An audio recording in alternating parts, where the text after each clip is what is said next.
Bonjour à toutes et à tous, je suis ravi de vous retrouver pour une nouvelle vidéo cette semaine et je vais vous débriefer le match du Stade Toulousain face à Perpignan, le Stade Toulousain qui s'est imposé face à Perpignan et on va le débriefer. D'abord on commence comme chaque semaine avec les résultats, c'est parti.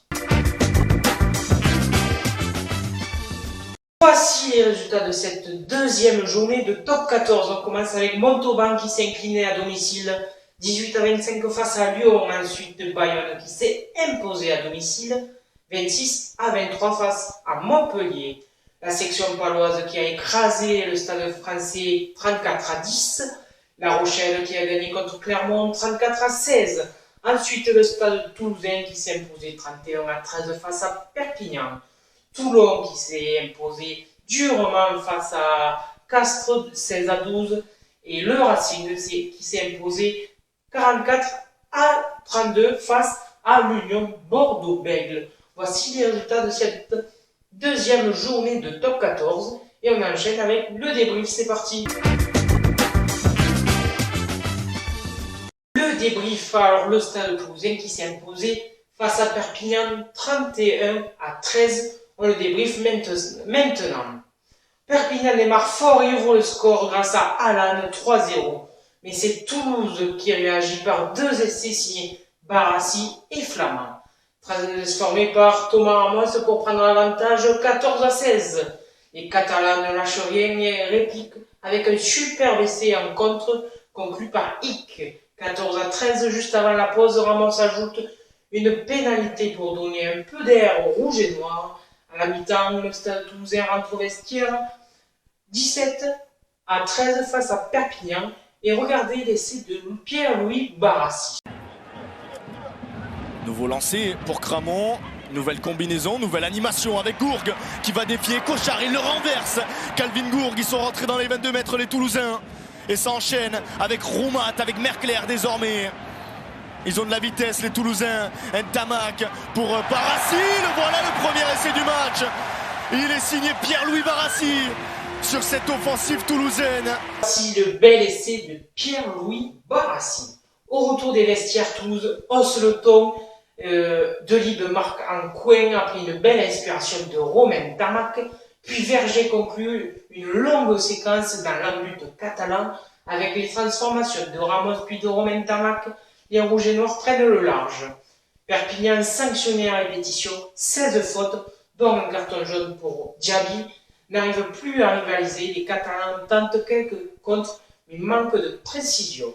Toulouse solide en mêlée et efficace en attaque, sécurise son bonus offensif et gère la fin de match sans trembler. Score final, Toulouse 31, Perpignan 13.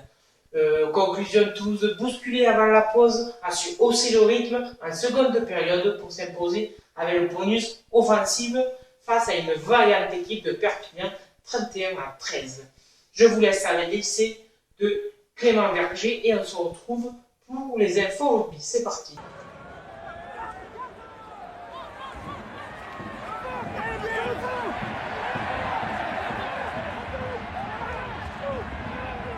Un arrêt.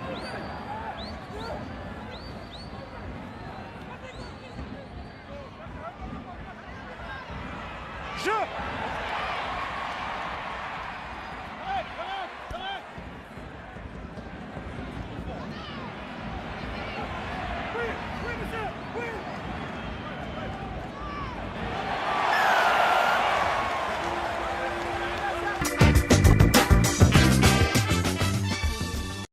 Comme chaque semaine, je vous propose un tour d'horizon des dernières infos rugby, entre transferts, blessures et tout ce qui fait de l'actualité de notre sport préféré. Et on va commencer avec un transfert privé de son pilier droit, Tevita Tatafou, blessé à la cheville.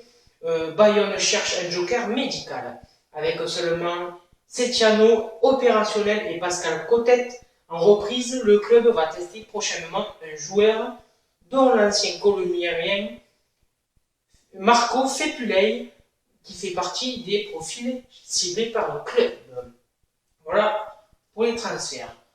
Coupe du Monde 2027, les États-Unis ont remporté le match pour la 5e place de la Pacific Nation Cup face au Samoa. 29-13 et se sont qualifiés pour la Coupe du Monde 2027 qui se déroulera en Australie.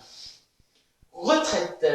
L'ancien deuxième ligne des Bleus et de Montpellier, 32 ans, 32 sélections, Paul Willemse a annoncé ce lundi qu'il mettait fin à sa carrière.